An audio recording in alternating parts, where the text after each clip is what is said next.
8 de octubre de 2025. Aeropuerto Internacional de la Ciudad de México.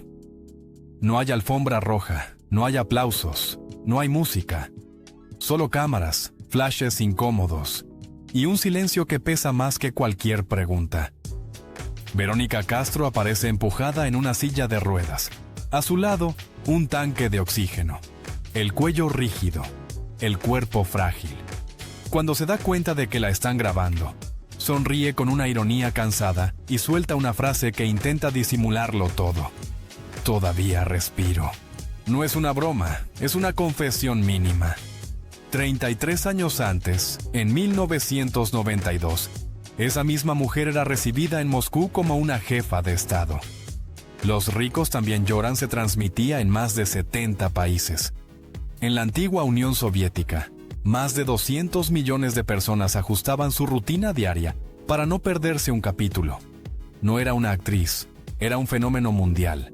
Una presencia que cruzaba fronteras, idiomas y sistemas políticos. Hoy, en cambio, la mujer que enseñó a amar, a sufrir y a perdonar desde la televisión latinoamericana, vive rodeada de silencio y de miedo. Durante décadas se habló de romances, de glamour, de contratos millonarios con Televisa, de portadas perfectas y sonrisas eternas. Se habló de Cristian Castro como el hijo prodigio, del apellido como una dinastía intocable. Pero detrás de esa imagen hubo algo que nunca se quiso mirar de frente. Golpes que no llegaron a los titulares. Denuncias que quedaron enterradas en juzgados extranjeros. Hospitales, mentiras piadosas y una columna vertebral sostenida por titanio. Una madre que mintió para proteger y un hijo que terminó convirtiéndose en amenaza. Más de 20 años después de un episodio que marcó un punto de no retorno, la verdad sigue fragmentada. ¿Qué pasó realmente dentro de esa casa donde el amor se confundió con control? ¿Por qué una de las mujeres más poderosas de la televisión mexicana terminó viviendo aislada, medicada y vigilada? ¿Y en qué momento la sangre dejó de ser refugio para convertirse en peligro? En este video verás declaraciones judiciales realizadas en Miami, testimonios de personas que estuvieron ahí cuando todo se rompió, registros médicos que explican por qué un golpe pudo haber sido mortal, y las palabras de quienes rompieron el silencio cuando ya no había marcha atrás. Esta es la historia de cómo el rostro más amado de las telenovelas no fue destruido por la fama, sino por aquello que más protegió. La historia de una mujer que conquistó al mundo, pero nunca logró sentirse a salvo en su propia casa. Y para entender cómo Verónica Castro pasó de ser la madre de América a vivir con miedo de su propia sangre, hay que regresar al principio. Cuando el amor todavía parecía suficiente. Todo comenzó mucho antes de los aplausos, antes de las portadas, antes de que su nombre sonara como una marca. Para entender por qué Verónica Castro aprendió a callar incluso cuando el cuerpo gritaba, hay que regresar a un barrio de la Ciudad de México donde la palabra familia no era un concepto bonito. Era una obligación, era supervivencia. San Rafael, una colonia de clase trabajadora que en aquellos años olía a camión, a fritanga de esquina, a ropa tendida en azoteas. Verónica no creció rodeada de lujos ni de promesas. Creció viendo a su madre, Doña Socorro, estirar el dinero como si fuera una liga a punto de romperse. 4 hijos. Un padre que se fue. Y esa ausencia no era un drama de telenovela, era una sombra diaria. En muchas casas del México de entonces, los hombres que desaparecen no se explican, se borran. Y lo que queda es una mujer cargando el mundo con las manos. Ahí se formó la primera ley de Verónica. Si quieres que tu familia coma mañana, no puedes derrumbarte hoy. Tienes que aguantar. Tienes que resolver. Tienes que sonreír aunque por dentro estés vacía. Esa mentalidad no nace con la fama, nace con el hambre. A los 14 años, cuando otras niñas todavía estaban aprendiendo a esconderse del mundo, ella hizo algo que define su carácter para siempre. Se acercó a un político para pedir una beca para una escuela de arte. No fue un capricho, fue una estrategia. Era la forma de abrir una puerta donde no había ninguna. Desde ese momento, la vida dejó de ser un camino y se volvió un turno doble. Fotonovelas, radio, baile, programas, lo que fuera. Trabajo tras trabajo. No para cumplir un sueño, sino para sacar a los suyos del hoyo. Y cuando por fin llegó la televisión, cuando el rostro empezó a repetirse en pantallas y revistas, la paradoja se hizo brutal. Porque el éxito le dio luz a su nombre, pero le quitó oscuridad a su casa. Ella se convirtió en el sostén económico de todos. La que paga, la que resuelve, la que salva. Y eso, aunque suene heroico, también es una condena, porque la gente se acostumbra a que tú seas fuerte, y cuando te cansas, cuando te rompes, nadie entiende por qué. En los años 80, mientras el país la miraba como la reina de un imperio emocional, Verónica vivía a contrarreloj.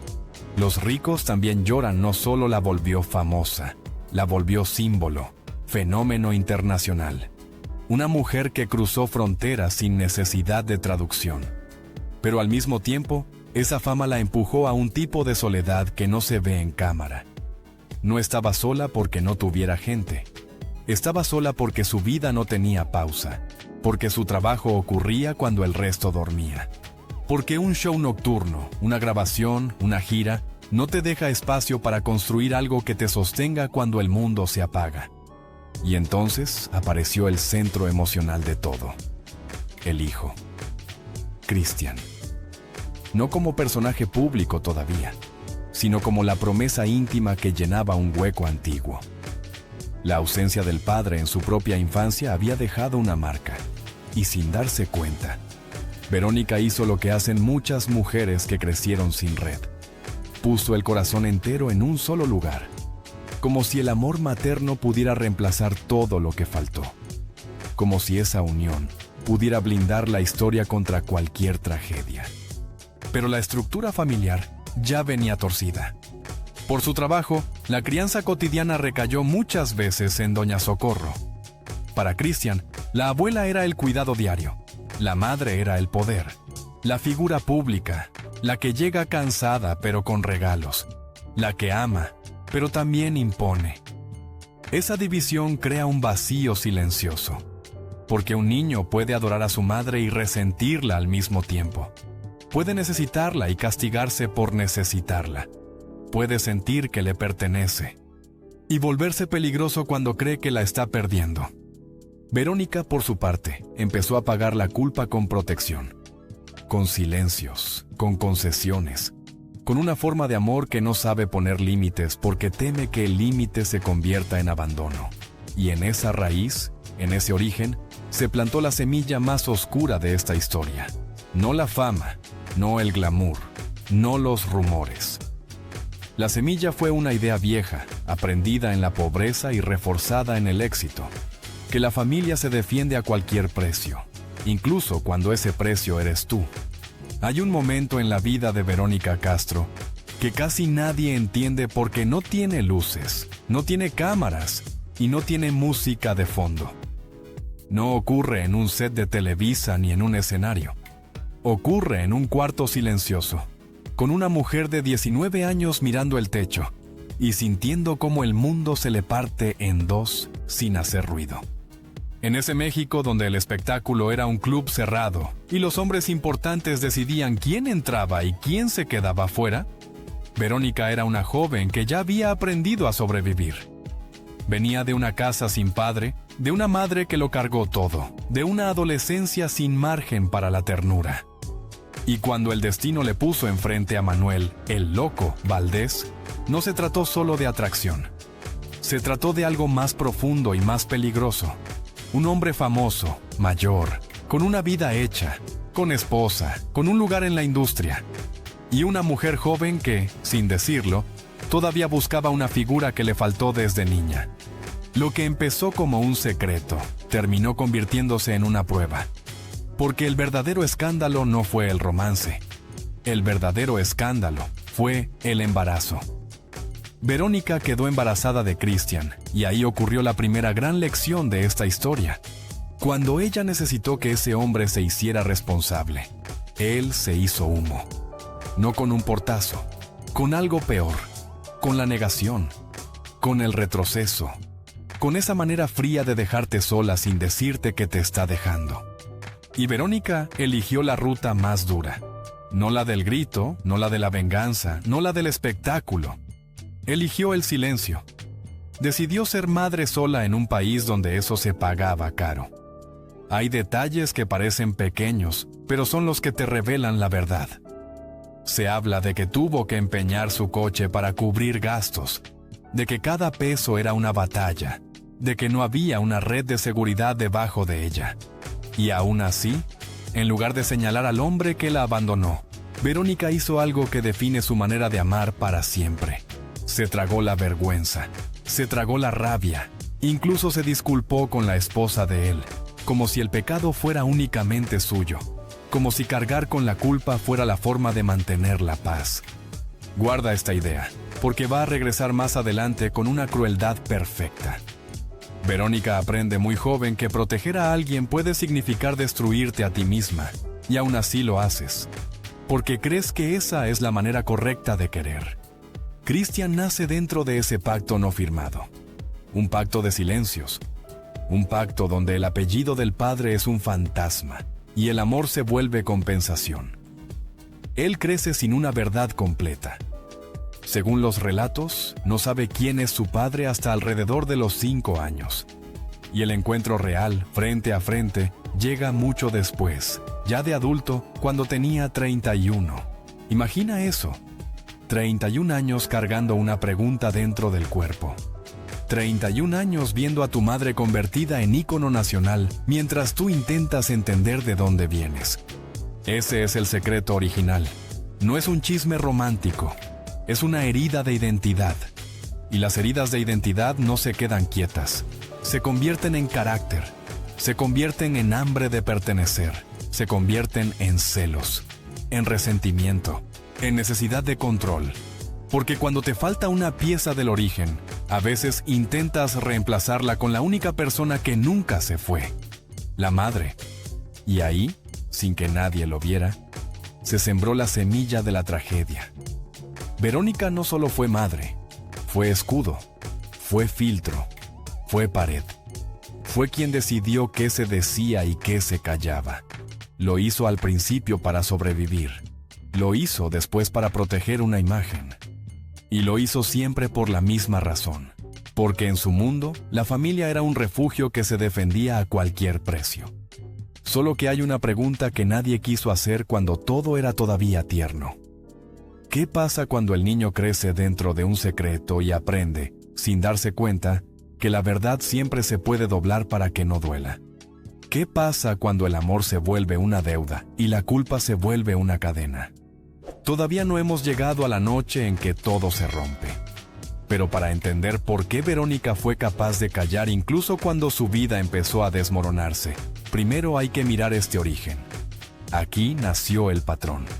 Aquí se escribió el guión invisible. Aquí comenzó la costumbre de mentir por amor. A Christian Castro lo presentaron durante años como un milagro de la industria. El hijo de la diva, el niño que cantaba con carisma, el apellido convertido en espectáculo. Pero en la historia íntima de Verónica, Christian no fue primero un cantante. Fue un vacío que ella intentó llenar con todo lo que tenía. Y cuando una madre hace eso, cuando deposita su necesidad emocional en un solo lugar, el amor se vuelve una fuerza peligrosa si nadie pone límites. Porque Christian creció entre dos mundos que nunca terminaron de encajar. En uno estaba Doña Socorro, la abuela que lo cuidaba con presencia diaria, con rutina, con comida caliente, con esa protección que se siente como casa. En el otro estaba Verónica, la madre que amaba, sí, pero que también era distancia, trabajo, horarios imposibles, una figura más grande que la vida. Y entre esos dos polos, el niño aprendió una lección silenciosa que nadie le explicó con palabras, pero que se le quedó metida en la sangre. La atención se gana, la atención se compra, la atención se exige. Verónica lo reconoció después, casi como una herida que todavía arde, que su madre lo consentía demasiado, que lo malcriaba, Y suena simple, como un defecto doméstico, pero en realidad es el inicio de una deformación. Cuando un niño se equivoca y, en lugar de un límite, recibe un regalo, el mundo se le organiza al revés. Cuando el castigo se sustituye por una motocicleta, por un capricho, por una concesión, el mensaje no es amor, es impunidad vestida de cariño. Christian creció sabiendo que la culpa de Verónica era un recurso. Y Verónica, por su parte, creció creyendo que compensar era una forma de proteger. Ella venía de la pobreza, de la ausencia del padre, de la obligación de sostener a los suyos. Para ella, el amor se medía con sacrificio, con trabajo, con dinero puesto sobre la mesa. Y esa lógica, aplicada a un hijo que ya cargaba la herida de un origen silencioso, se convirtió en gasolina. Hay frases que, cuando un hijo las dice, deberían encender todas las alarmas. Christian llegó a expresar esa idea de pertenencia, ese «mi mamá es mía», esa sensación de que estaban unidos como si fueran uno solo. No se dice así en público, sino se siente así por dentro. Y cuando se siente así, lo que viene después suele ser celos, control, reclamo, rabia. Porque la madre ya no es una persona, es un territorio.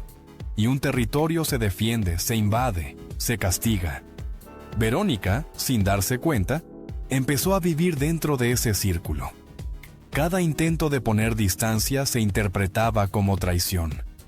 Cada pareja, cada proyecto, cada decisión personal podía convertirse en amenaza. Y entonces aparece la parte más difícil de aceptar. Que el primer escenario de violencia no suele ser el golpe, es el clima, el grito, la intimidación, la manipulación, la sensación de que tienes que caminar con cuidado dentro de tu propia casa para no provocar una tormenta. Cuando Christian se hace adulto, la historia no se vuelve más tranquila, se vuelve más visible. Su vida sentimental, sus rupturas, su temperamento. Todo empieza a aparecer en titulares, pero lo importante no está en el escándalo, está en el patrón. El matrimonio con Gabriela Bo, entre 2003 y 2004, fue presentado como un capítulo breve, casi anecdótico, pero en esta reconstrucción se siente como una señal. Una relación intensa, turbulenta, que deja la impresión de que el conflicto ya no era solo privado, que el carácter ya había cruzado una línea. Y aquí hay algo que duele por lo reconocible. Muchas madres creen que defender al hijo es siempre lo correcto, incluso cuando el hijo se está convirtiendo en alguien difícil de reconocer. Verónica, en más de una ocasión, quedó situada en esa posición imposible, la de tapar para evitar un escándalo, la de suavizar para que no se caiga la imagen, la de intervenir para que no haya consecuencias. Y cada vez que lo haces, el hijo aprende que no hay límite real, que al final, mamá siempre va a proteger. Pero un hijo que crece sin límites no crece libre, crece hambriento.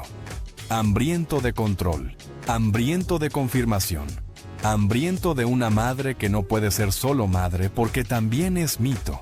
Y esa mezcla, mito y culpa, amor y silencio, es lo que convierte a un hijo prodigio en un riesgo latente. Todavía no hemos llegado al juicio. Todavía no hemos llegado al momento en que la palabra violencia aparece en documentos y deja de ser rumor. Pero si quieres entender por qué, cuando todo explotó, Verónica eligió callar en vez de señalar. Primero tienes que ver esto. La construcción del príncipe. La creación del intocable. Porque cuando un hijo aprende que su madre lo puede perdonar todo, tarde o temprano pone a prueba hasta dónde llega ese perdón. Y a veces la prueba se cobra con el cuerpo. El quiebre definitivo no llegó con sirenas ni con titulares estridentes. Llegó en silencio, como llegan las cosas que después ya no se pueden deshacer. Llegó cuando la intimidad de la familia se trasladó a un expediente judicial. Y lo que durante años había sido rumor, miedo y justificación, empezó a tomar forma en declaraciones oficiales. A mediados de 2008, lejos de los foros de televisión mexicana, en una corte de Miami, el apellido Castro dejó de ser solo espectáculo. Ahí, en un proceso de divorcio y custodia, Valeria Lieberman, entonces esposa de Christian, pronunció una frase que cambió todo. Bajo juramento, afirmó que su esposo tenía episodios de violencia incontrolable, no solo contra ella, también contra su propia madre. No fue una entrevista, no fue un programa de chismes, fue una declaración legal, un documento que no estaba diseñado para conmover, sino para establecer hechos. Según ese testimonio, Christian había agredido físicamente a Verónica en más de una ocasión. Empujones, jalones, forcejeos. Una relación madre-hijo que había cruzado una frontera que nunca debería cruzarse. Para Verónica, ese momento fue devastador. Porque el silencio que había construido durante años, ese muro que levantó para proteger a su hijo y sostener una imagen pública, se resquebrajó sin que ella pudiera controlarlo. Ya no era ella quien decidía qué se contaba y qué no.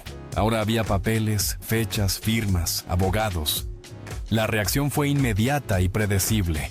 El entorno intentó minimizarlo todo. Christian habló públicamente de malentendidos, de jaloneos, de discusiones sacadas de contexto. Palabras suaves para describir algo que, en un juzgado, ya tenía otro peso. Verónica, fiel a su patrón, no confirmó ni desmintió con claridad. Eligió el camino que conocía mejor: callar, proteger, absorber el golpe. Pero el cuerpo no miente. Y en esos mismos años comenzaron a hacerse visibles las consecuencias físicas: hospitales, tratamientos, cirugías. Una columna vertebral cada vez más frágil. El discurso oficial volvió a recurrir a explicaciones cómodas: accidentes, viejas lesiones, un episodio televisivo ocurrido años antes. Cualquier cosa antes de aceptar que la violencia doméstica también puede existir en casas famosas. Personas cercanas relataron que hubo una noche especialmente grave en casa de Doña Socorro, la madre de Verónica. Una discusión que escaló. Un forcejeo que terminó con ella en el suelo. Dolor inmediato. Pánico. Traslado médico. Y una vez más, la decisión de mentir. Se habló de un asalto, de un robo, de atacantes desconocidos, versiones cambiantes, inconsistentes, todo con un solo objetivo: evitar que el nombre de su hijo quedara manchado de manera irreversible. El precio fue altísimo. Intervenciones quirúrgicas complejas, titanio sosteniendo la columna, medicación constante, un dolor que dejó de ser episódico para convertirse en permanente. A partir de entonces, Verónica ya no volvió a habitar su cuerpo de la misma forma. Cada movimiento se volvió un riesgo. Cada día, una negociación con el sufrimiento. En entrevistas posteriores, ya sin la energía de antes, dejó escapar frases que hoy se leen de otra manera.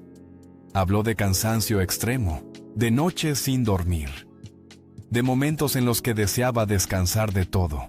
No eran declaraciones teatrales, eran confesiones de alguien que había llegado al límite, de una mujer que había soportado demasiado tiempo creyendo que el amor todo lo podía.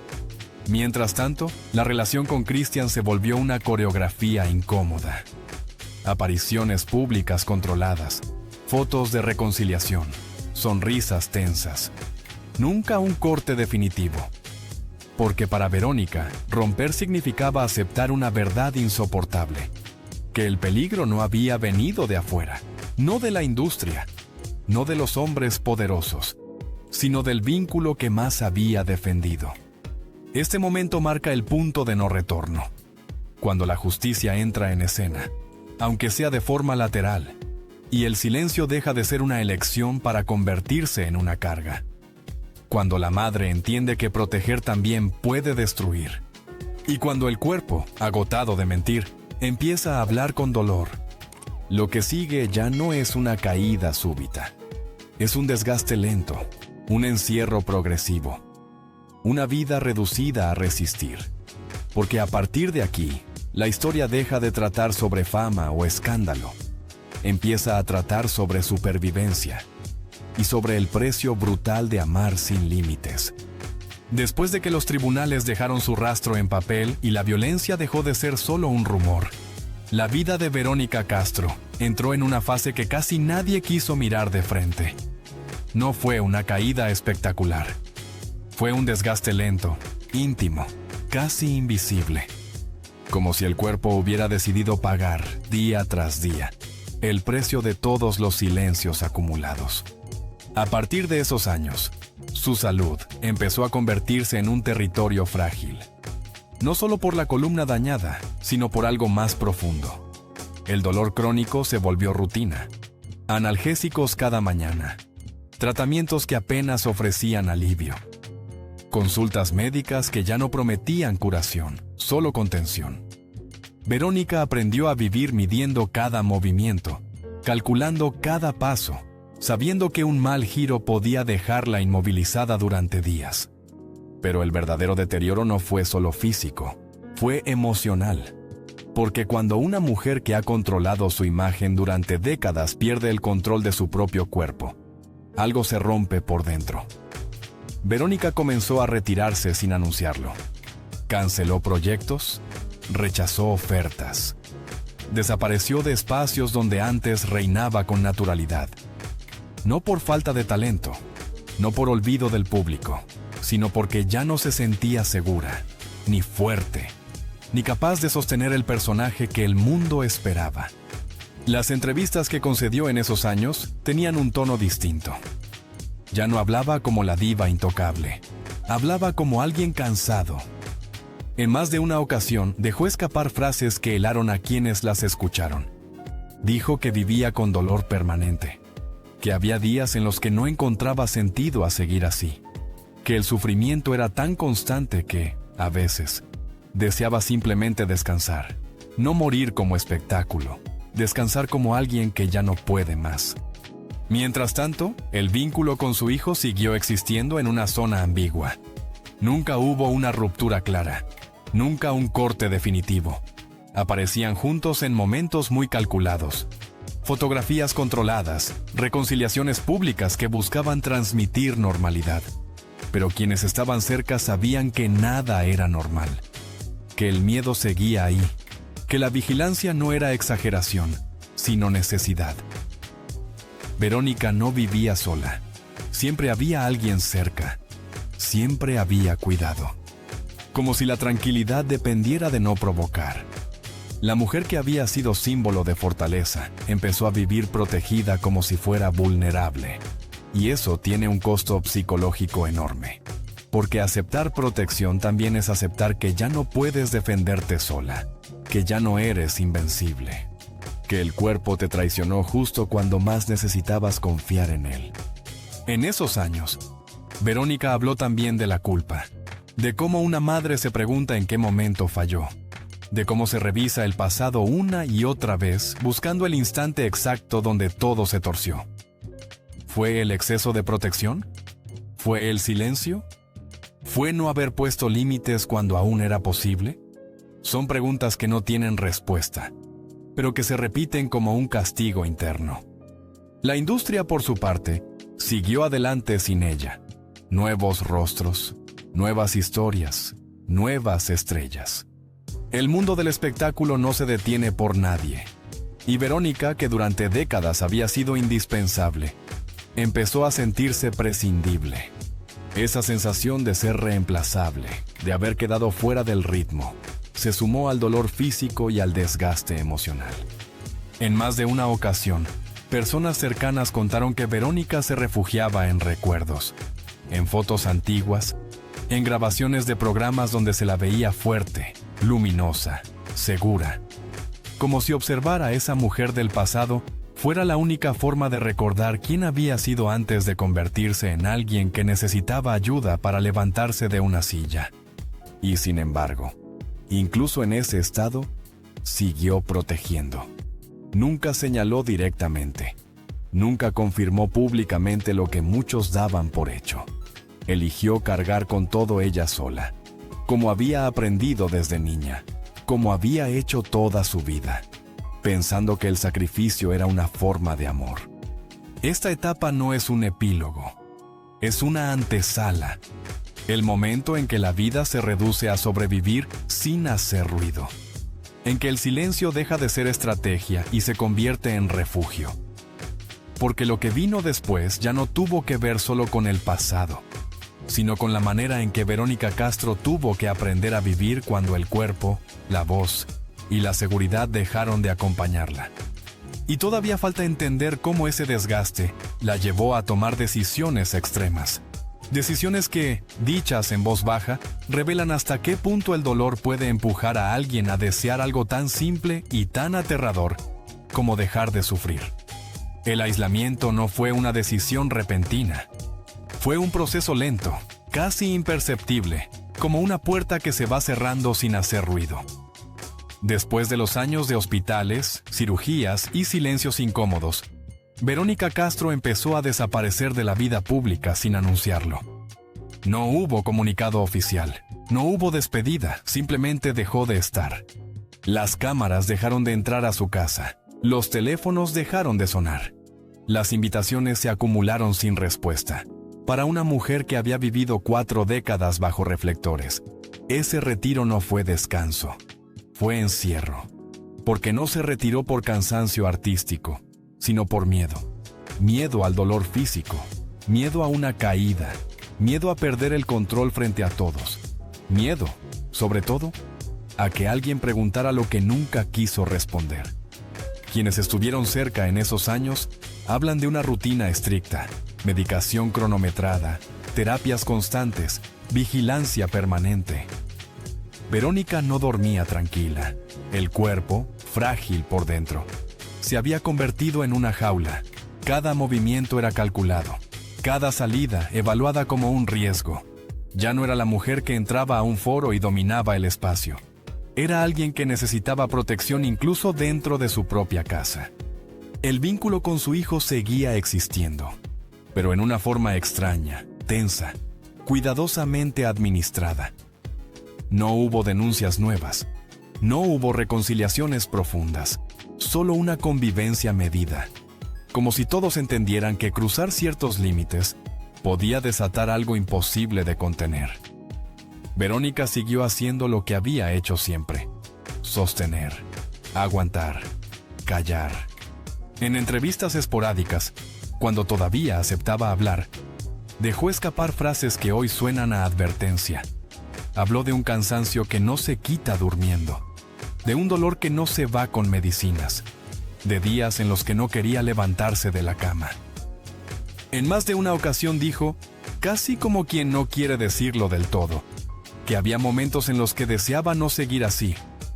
No lo dijo como amenaza, lo dijo como agotamiento absoluto. Para el público, esas palabras pasaron desapercibidas. Se interpretaron como dramatismo, como exageración, como parte del personaje, pero no lo eran. Eran señales claras de alguien que llevaba demasiado tiempo sobreviviendo en lugar de vivir. La casa se convirtió en refugio y prisión al mismo tiempo. Verónica dejó de confiar en el exterior, en la industria, en la gente, incluso en sí misma. Las amistades se redujeron. El círculo se cerró. Cada vez menos personas tenían acceso a ella, no por soberbia, por necesidad de control. Porque cuando el cuerpo falla y el pasado pesa, el mundo se vuelve un lugar peligroso. Y aún así, nunca se permitió romper la imagen del todo. Nunca señaló. Nunca acusó públicamente. Nunca dio nombres. Eligió cargar con la historia completa, como si asumirla fuera la única forma de mantenerla bajo control. Para Verónica, hablar no era liberación, era traición. ¿Y una madre? Según su propia lógica, no traiciona. Esta etapa marca algo crucial. No es el escándalo, no es la denuncia, es el silencio final. El momento en el que una mujer entiende que ya no tiene fuerzas para sostener 2 vidas a la vez. La pública y la privada. La madre fuerte y la mujer herida. A partir de aquí, todo se reduce a resistir sin hacer ruido. Porque lo que viene después ya no tiene que ver con golpes ni con juicios. Tiene que ver con el cuerpo que ya no responde, con la mente que se cansa, y con una pregunta que empieza a rondar de manera peligrosa. ¿Hasta cuándo se puede seguir así? Verónica Castro, la mujer que enseñó a millones a llorar frente a una pantalla, empezó a llorar lejos de todas ellas, sin cámaras, sin aplausos, sin testigos.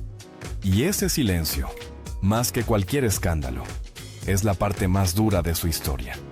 El final de esta historia no tiene aplausos ni justicia tardía. No hay una escena de cierre donde todo se ordena y el dolor encuentra sentido. Hay, en cambio, una mujer que sigue respirando con dificultad, un cuerpo que ya no responde como antes y una vida que se sostiene día a día por pura inercia. Verónica Castro no cayó, se quedó atrapada. En los últimos años, su mundo se redujo a espacios controlados, una casa silenciosa, pocas personas, rutinas estrictas. El espectáculo quedó atrás, no como un recuerdo glorioso, sino como algo que duele mirar demasiado tiempo. Porque cada imagen del pasado, los foros llenos, los viajes, el poder absoluto frente a una cámara, contrasta de manera brutal con el presente. Un presente donde levantarse de la cama ya es un triunfo y donde el cuerpo impone reglas que no admiten negociación. Aún así, Verónica sigue siendo Verónica, no por la fama, sino por la forma en que eligió enfrentar lo que le tocó. Nunca hubo una denuncia frontal, nunca una entrevista explosiva, nunca un ajuste de cuentas público. Eligió el silencio hasta el final, no como cobardía, sino como coherencia con la mujer que siempre fue. La que aprendió desde niña que la familia se sostiene aunque duela. La que creyó que proteger era más importante que salvarse a sí misma. Con el tiempo, ese silencio se volvió su legado más incómodo, porque obliga a mirar una pregunta que nadie quiere responder con honestidad. ¿Cuántas mujeres sostienen estructuras que las destruyen por amor, por culpa o por miedo? ¿Cuántas madres callan para no romper a los hijos, aun cuando el precio es su propio cuerpo? En medio de todo, hay una figura que aparece como un pequeño punto de luz. Su nieta Rafaela. Una niña que no carga con la historia completa, que no heredó la culpa ni el conflicto, que se acerca a Verónica desde un lugar distinto, sin expectativas, sin reclamos, sin cuentas pendientes. Para ella, Verónica no es la diva ni la madre que falló o que protegió demasiado. Es simplemente una abuela. Y en ese vínculo nuevo, más limpio, hay algo parecido a la paz. No es una redención grandiosa. No borra el pasado, no repara el daño físico ni devuelve los años perdidos. Pero es una tregua, un espacio donde el amor no exige sacrificio extremo, donde no hay que mentir para proteger, donde basta con estar. Hoy, cuando se habla de Verónica Castro, muchos siguen buscando el escándalo definitivo, la confesión que nunca llegó, la verdad dicha en voz alta. Pero quizá esa no sea la historia que toca contar. Quizá la historia real es esta, la de una mujer que lo tuvo todo frente al público y casi nada en privado. La de una madre que confundió amor con resistencia. La de un cuerpo que terminó pagando lo que la palabra nunca quiso decir. El legado de Verónica no está solo en las telenovelas que marcaron generaciones, ni en los récords de audiencia. Está en esta advertencia silenciosa. El amor sin límites no siempre salva, a veces destruye lentamente. Y el silencio, cuando se vuelve costumbre, puede ser tan violento como cualquier golpe. No hay moraleja cómoda, no hay cierre perfecto. Solo queda una imagen. La de una mujer que conquistó al mundo, que fue símbolo de fuerza y de éxito, aprendiendo a vivir despacio, lejos de los reflectores, con un cuerpo herido pero con la dignidad intacta. Tal vez ese sea el único triunfo que le quedó, haber sobrevivido, aunque el precio haya sido demasiado alto.